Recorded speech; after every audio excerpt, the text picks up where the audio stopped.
ആദ്യമേ തന്നെ വിശ്വാസത്തിന് പകരം വെക്കാവുന്ന ഒന്നല്ല കൗൺസിലിംഗ്. ഞാൻ അതിലേക്ക് വരാം.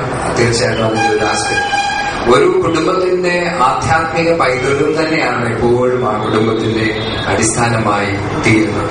ഇത് എന്റെ കൗൺസിലിംഗ് എക്സ്പീരിയൻസിൽ നിന്ന് തന്നെ പറയുന്ന കാര്യമാണ്. ഞാൻ അതിനകത്തേക്ക് പുറകെ വരും. അതുകൊണ്ട് ഒരു കുടുംബം നന്നായി ജീവിക്കുക എന്ന് പറയുന്നതിനെ സംബന്ധിച്ച് നമ്മുടെ ഉള്ളിലുള്ള ചില ധാരണകളിൽ വ്യത്യാസം വരണം. ഭാര്യ എന്തെങ്കിലും എതിർത്ത് പറഞ്ഞാൽ അത് നല്ല കുടുംബമല്ല. ഭാര്യയുടെ അഭിപ്രായം അനുസരിച്ചൊരു കുടുംബം പ്രവർത്തിച്ചാൽ അത് നല്ല കുടുംബമല്ല. അങ്ങനെയൊക്കെയുള്ള മിഥ്യാധാരണകളിൽ നിന്ന് നമുക്ക് മാറ്റം വേണം. അതുപോലെ തന്നെ ഒരു വഴക്കും ഉണ്ടാകാതെ ദീർഘകാലം താമസിക്കുന്ന കുടുംബങ്ങളെല്ലാം നല്ലതാണ് എന്ന് പറയുന്നതും നമ്മൾക്ക് അതിനകത്തൊരു വ്യത്യാസം വരുത്തണം. ഞാൻ ഇതെന്റെ ഫസ്റ്റ് ഹാൻഡ് ഇൻഫർമേഷൻ അല്ല. ഒരാൾ എന്നോട് പറഞ്ഞൊരു കാര്യം ഇങ്ങനെ തമാശയായിട്ട് പറയാറ്, രാത്രിയിൽ ഭർത്താവിനൊരു മൊബൈൽ സന്ദേശം SMS വരും. അയാൾ അത് എടുത്ത് നോക്കിയപ്പോ അതിനകത്ത് എഴുതിയിരിക്കുന്നു, എനിക്ക് വേർക്കുന്നു അങ്ങോട്ട് നീങ്ങിക്കിടക്കാൻ. കട്ടിലെ നേരൂടെ കിടക്കുന്ന ഭാര്യ ഇവർ തമ്മിൽ മിണ്ടത്തില്ല. അപ്പൊ അത് SMS-നകത്ത് രണ്ടുപേർക്കും മൊബൈൽ ഉള്ളതുകൊണ്ടുള്ള ഒരു സൗകര്യമാണ്. SMS അയച്ചു, ഇവിടെ നീങ്ങിക്കിടക്കണോ എനിക്ക് വേർക്കുന്നുണ്ട്. ഇവരൊരു പൂരയ്ക്ക് കീഴിൽ ഒരു കട്ടിലിൽ കിടക്കുന്നവരാണ്. ബെഡ്റൂമിൽ കഥകടിച്ച് കിടക്കുന്നത് മാത്രമേ നമുക്കറിയാവൂ. രണ്ട് വീട്ടിലല്ല. അവർ തമ്മിൽ വഴക്കൊന്നും ഉണ്ടാവുന്നില്ല, പക്ഷെ മിണ്ടത്തില്ല. ഇങ്ങനെ മിണ്ടാത്തവരായി ഇതിനിടയിൽ തന്നെ ഒത്തിരി പേരുണ്ടെന്ന് എനിക്കറിയാം. ഞാനും ഇടയ്ക്കൊക്കെ അങ്ങനെ ഒരു ദിവസമൊക്കെ ഇങ്ങനെ മിണ്ടാതിരുന്നത് എനിക്കും ഓർമ്മയുണ്ട്, അനുഭവമുണ്ട്. എന്നോട് ഒരു മനുഷ്യൻ വന്ന് പറഞ്ഞു, 25 വർഷമായി അയാൾ ഭാര്യയോട് സംസാരിച്ചിട്ട്. എനിക്ക് വിശ്വസിക്കാൻ പറ്റില്ല. 25 വർഷം ഭാര്യയോട് സംസാരിക്കാതെ ഈ വീട്ടിൽ ഇയാൾ ജീവിക്കുന്നു. അപ്പൊ ഞാൻ ചോദിച്ചു, എങ്ങനെ കാര്യങ്ങളൊക്കെ നടക്കും? അവർക്ക് അവള് ഭക്ഷണം ഉണ്ടാക്കി അവിടെ വെച്ചേക്കും, ഞാൻ ആ സമയമാകുമ്പോൾ പോയി കഴിക്കും, ഞാൻ ഇവിടുത്തെ സിംഗിനകത്ത് പോകും, ഞാൻ എന്റെ വീട്ടിൽ പോകും, വരും. ഇങ്ങനെ ജീവിക്കും. മനുഷ്യർക്ക് ഇങ്ങനെ വേണമെങ്കിലും ജീവിക്കും. നമ്മൾ നോക്കുമ്പോൾ വലിയ പ്രശ്നമൊന്നും ഇല്ലാത്ത കുടുംബമാണ്. കാര്യം അവർ തമ്മിൽ വഴക്കുണ്ടാക്കി നമ്മൾ കണ്ടിട്ടില്ല. എന്നാൽ അവർ തമ്മിൽ സ്നേഹമായിരിക്കുന്നതും നമ്മൾ കണ്ടിട്ടില്ല. ഒരു പക്ഷേ ആരെങ്കിലും അയലോകത്തൊന്ന് കയറി ചെല്ലുമ്പോൾ അവർ രണ്ടുപേരും സ്നേഹമായി സംസാരിക്കുന്നവരുമുണ്ട്. ഭയങ്കര രസമായിട്ട് സംസാരിക്കും. പക്ഷെ അവർ ശരിക്കും വഴക്കുകാരാണ്. ഈ ചെന്നവരോർക്ക് ഇവരെ പോലെ ജീവിച്ച എത്ര നല്ലതായിരുന്നു. വാസ്തവത്തിൽ നമ്മളെക്കാൾ മഹാമോശം ആളുകളാണ്. പക്ഷെ മനുഷ്യരുടെ മുമ്പിൽ നല്ല മുഖമാണ് അവരെ കാണിക്കുന്നത്. ഉള്ളിന്റെ ഉള്ളിൽ സ്നേഹവും ബന്ധവുമില്ല. ഈ വന്ന ആളുകൾ പടിയിറങ്ങുമ്പോൾ തൊട്ട് വഴക്കുണ്ടാക്കും. ഈ പറഞ്ഞതിന്റെ പേര് വഴക്കുണ്ടാക്കി ജീവിക്കുന്ന ആളുകളാണ് ആ വീട്ടിലുള്ളത്. അപ്പൊ അങ്ങനെയുള്ള ഒരു കുടുംബജീവിതം നല്ല ജീവിതമാണെന്ന് പറയുന്ന ആ പൊള്ളത്തരത്തിൽ നിന്ന് നമ്മൾ മാറണം. ഒരു നല്ല ജീവിതവും ആ കുടുംബത്തിലുള്ള എല്ലാ അംഗങ്ങൾക്കും, അതായത് 1 വയസ്സുള്ള കുഞ്ഞു തുടങ്ങി 90 വയസ്സുള്ള അപ്പച്ചൻ വരെ എല്ലാവർക്കും ഒരു വെൽബീയിങ് ഫീൽ ചെയ്യും.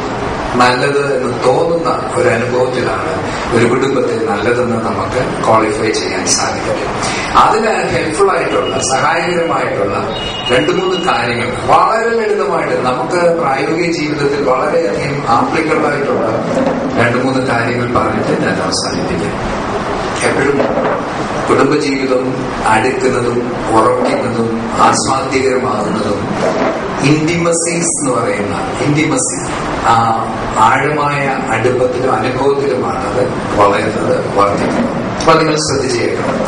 നമുക്ക് ഏറ്റവും മുഖ്യമായി ഉണ്ടാകേണ്ടതും ഉണ്ടാക്കാവുന്നതുമായ ഒരു ഇന്റിമസി എന്ന് പറയുന്നത് ഫിസിക്കൽ ഇന്റിമസിയാണ്. 2 ആളുകളുടെ ശാരീരികമായ സാമീപ്യം. അത് മനുഷ്യർക്ക് മാത്രമല്ല, മൃഗങ്ങൾക്ക് പോലും സസ്യങ്ങൾക്ക് പോലും വളരെ പ്രധാനപ്പെട്ട. നല്ല കർഷകർ അവരുടെ കൃഷിഭൂമിയിലൂടെ ഒരു ദിവസം എപ്പോഴെങ്കിലും ഒന്ന് നടക്കും. അവരുടെ ശാരീരിക സാമീപ്യം അവിടെയുള്ള പ്ലാന്റ്സിന് അവർ നട്ടുവെച്ചിരിക്കുന്ന കൃഷികൾക്ക് ഒരു പ്രത്യേക ചൈതന്യം കൊടുക്കുന്ന. കൃഷി കാണുന്നത് ഇങ്ങേർക്കും ഒരു വലിയ, പ്രത്യേകിച്ചും നെല്ലൊക്കെ അങ്ങോട്ട് പൂവിടുമ്പോൾ, വാഴ കൊലയ്ക്കുമ്പോൾ കർഷകന്റെ മനസ്സിലൊരു പ്രത്യേക ആനന്ദമാണ്. അപ്പൊ വരുമ്പത്തോടെ ഇങ്ങനെ നടക്കുമ്പോൾ തന്നെ ഒരു സന്തോഷമുണ്ട്. അതേപോലെ തന്നെ സസ്യങ്ങൾക്കും അങ്ങനെ ഉണ്ടെന്ന് പറഞ്ഞു. ജപ്പാനിലൊക്കെ നടന്ന സ്റ്റഡീസിലൊക്കെ പറയുന്നത്, പാട്ടൊക്കെ വിട്ടിട്ട് പശുവിനെ കറക്കുകയാണെങ്കിൽ കൂടുതൽ പാല് കിട്ടുമെന്ന് പറയുന്നത്. അത് ആസ്വദിക്കുന്നു. മനുഷ്യന്റെ സാമീപ്യം അത് ആസ്വദിക്കുന്നു. ഞാൻ കഴിഞ്ഞ 30 വർഷം അമേരിക്കയിൽ ചെന്നപ്പോ ഒരു വീട്ടുകാർ എന്നോട് പറഞ്ഞു, അവരുടെ പട്ടി 3 ദിവസം ഭക്ഷണം കഴിച്ചിട്ട്, ഭക്ഷണം കഴിക്കാനുള്ള എല്ലാം എടുത്തു വെച്ചിട്ട് അവര് 3 ദിവസം വീട്ടിൽ നിന്ന് പോയതാണ്. അവര് തിരിച്ചു വരുന്നവരെ ആ പട്ടി ഒന്നും കഴിച്ചു. ഫാസ്റ്റിംഗ്. പട്ടിക്ക് വലിയ വിഷമായി തനിച്ചാക്കിയിട്ട് പോയത്. നിങ്ങൾക്ക് അത് മനസ്സിലാവുന്നില്ല. മൃഗങ്ങൾക്ക് പോലും അങ്ങനെയാണ്. അങ്ങനെയാണെങ്കിൽ ദൈവം പരസ്പര ബന്ധത്തിൽ ജീവിക്കാൻ സൃഷ്ടിച്ചവരാണ് മനുഷ്യർ. ഏറ്റവും ഉന്നതമായി അതായത് ദൈവത്തെ പോലെ തന്നെ നമ്മൾ അതിന്റെ ഇംഗ്ലീഷിൽ പറയുന്നത് റിലേഷണൽ ബീയിങ്സ് എന്നാണ്. റിലേഷണൽ ബീയിങ്സ് ആയിട്ടാണ് ദൈവം മനുഷ്യരെ സൃഷ്ടിച്ചത്. ബന്ധങ്ങളിൽ മാത്രമേ അയാൾക്ക് ഉണ്മയും ആസ്വാദ്യതയും ഉണ്ടാകത്തുള്ളൂ.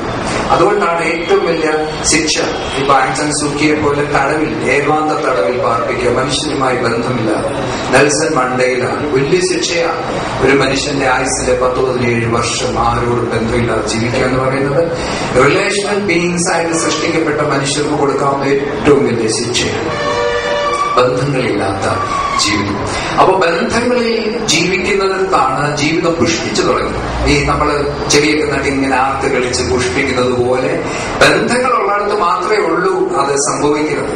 അതുകൊണ്ട് നമ്മുടെ വീട്ടിലുള്ള അംഗങ്ങൾ തമ്മിൽ ഒരുമിച്ചിരിക്കുന്ന സന്ദർഭങ്ങൾ നിങ്ങൾ കേട്ടിട്ടുണ്ട്. Family that prays together stays together.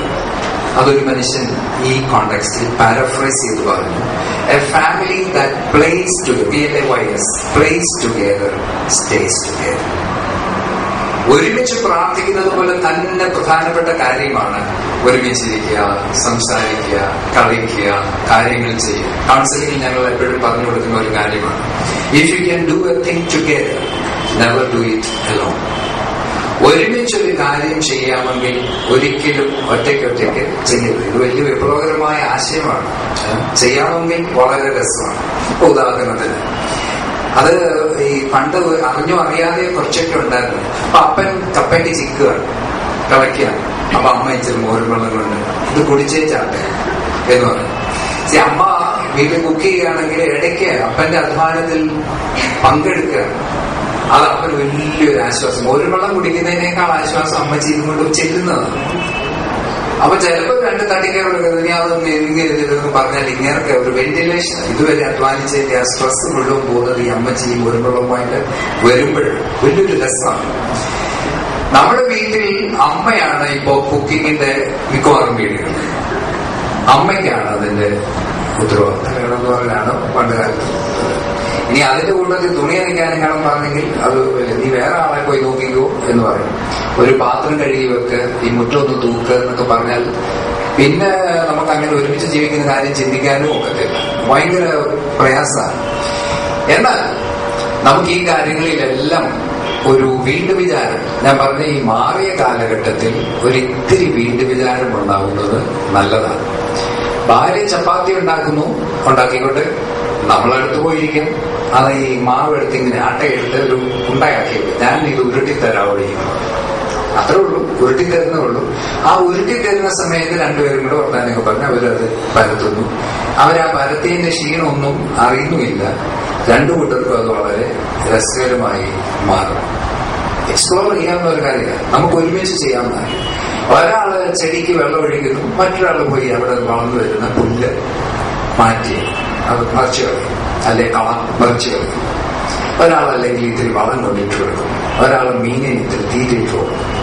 ഇതെല്ലാം ഒരാളെ ഏൽപ്പിച്ചിട്ട് മറ്റേ ആളിങ്ങനെ നോക്കിക്കൊണ്ടിരിക്കും. എന്തോ നോക്കുന്നത്, എന്തേലും കുറ്റം സംഭവിക്കുന്നുണ്ടോ, നീ ഇവിടെ എല്ലാം തോന്നുന്നു ആടെ തിരഞ്ഞുവരെ അവിടെ ഇരിക്കുന്നതാണ്. അപ്പൊ ഇപ്പോൾ ഇത്രയും നേരം നോക്കിക്കൊണ്ടിരുന്നത് ഇവർ ചെയ്തതിനകത്ത് എന്നാ കുഴപ്പമുണ്ടെന്നുള്ളതാണ്. 6 കൂട്ടം സാധനങ്ങൾ ഉച്ചഭക്ഷണത്തിലുണ്ട്, അതിൽ ഒരെണ്ണം കേടായിപ്പോയി, അഴുക്കായിപ്പോയി. നമ്മൾ അതിനെയാണ് ഫോക്കസ് ചെയ്യുന്നത്.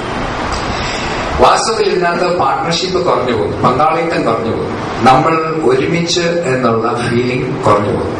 ഇതുകൊണ്ട് 19 വർഷമായിട്ട് അമ്മച്ചി ഇങ്ങനെ കുക്ക് ചെയ്ത് വീട്ടിലെങ്ങും പ്രശ്നം ഉണ്ടാക്കണമെങ്കിൽ ഇങ്ങനെ തന്നെ പോകുമെങ്കിൽ നല്ലതായിട്ട് അങ്ങ് പോട്ടെ. ഞാൻ പറയുന്ന ഉദ്ദേശിക്കുന്ന മൊത്തം പുതിയ തലമുറക്കാരെയാണ്. ഒരു 30-40 വയസ്സുള്ളവർക്കെല്ലാം ഇത് വാസ്തവത്തിൽ പാഠമാണ്. നിങ്ങളുടെ കുഞ്ഞുങ്ങൾക്കെങ്കിലും പറഞ്ഞു കൊടുക്കണം, എടാ നീ തന്നിങ്ങനെ തിന്നാൻ മാത്രം പോയിരുന്നാൽ പോലെ, നീ എന്തെങ്കിലും അതിനകത്ത് പങ്കെടുക്കണം, ചെയ്യണം. ആ പഴയ ബോധത്തിൽ നിന്ന് നമ്മൾ മാറി വരേണ്ടത് ആവശ്യമാണ്. അത് ഭാര്യയ്ക്ക് വലിയൊരു ആശ്വാസമാണ്. എന്തുകൊണ്ടാണ് അങ്ങനെ പറയുന്നത് ചോദിച്ചാൽ, പഴയ അമ്മച്ചിക്ക് വീട്ടിലെ കാര്യങ്ങൾ കൊണ്ടുകൊടുക്കുന്നത് നമ്മൾ അങ്ങനെയാണല്ലോ നാട്ടിൽ പറഞ്ഞത്, ആക്കി അഴിച്ചാൽ മതിയായിരുന്നു. ഇന്നത്തെ പല ഭാര്യമാരും ഈ കഴിക്കാനുള്ളത് സമ്പാദിക്കാനും കൂടെ ഓടണം. രാവിലെ വീട്ടിൽ നിന്ന് ജോലിക്ക് പോയി വൈകുന്നേരത്ത് വന്ന് വീണ്ടും അത്താഴം വെച്ച് എല്ലാരെയും ഊട്ടി കിടത്തേണ്ട ഒരാളാണ്. അപ്പൊ പഴയ അമ്മച്ചിയുടെ അനുഭവമല്ല ഇപ്പോഴത്തെ അമ്മയ്ക്കുള്ളത്. ഒത്തിരി ജോലി തിരക്കുണ്ടായിട്ടുണ്ട്. സാങ്കേതിക വിദ്യയിൽ നമ്മൾ കുറെ ടെക്നിക്സ് ഒക്കെ ഉണ്ട്, മിക്സി ഒക്കെ ഉണ്ടെന്ന് പറഞ്ഞാലും സ്ട്രെസ് ലെവൽ വളരെ കൂടുതലാണ്. 8 മണിക്കൂർ വീട്ടിൽ നിന്ന് അല്ലെങ്കിൽ 10 മണിക്കൂർ വീട്ടിൽ നിന്ന് മാറി നിൽക്കുന്ന ഒരാൾക്ക് ഒരു അമ്മച്ചിയെ പോലെ ക്ഷമയോടുകൂടെ എല്ലാ കാര്യങ്ങളും ചെയ്യാനൊക്കത്തില്ല. ഇതെല്ലാം മനഃശാസ്ത്രമാണ് പറയുന്നത്. അവർക്ക് അങ്ങനെ ഒക്കുകയില്ല. അപ്പോൾ വീട്ടിലുള്ള മറ്റംഗങ്ങൾ അത് മനസ്സിലാക്കുകയും അവരോടൊപ്പം നിൽക്കുകയും ചെയ്യുന്നെങ്കിൽ മാത്രമേ അവർക്കത് ഒരു നന്മയോടുകൂടെ അത് ചെയ്തു തീർക്കാനായിട്ട് സാധിക്കുള്ളൂ. അതുകൊണ്ടാണ് ഈ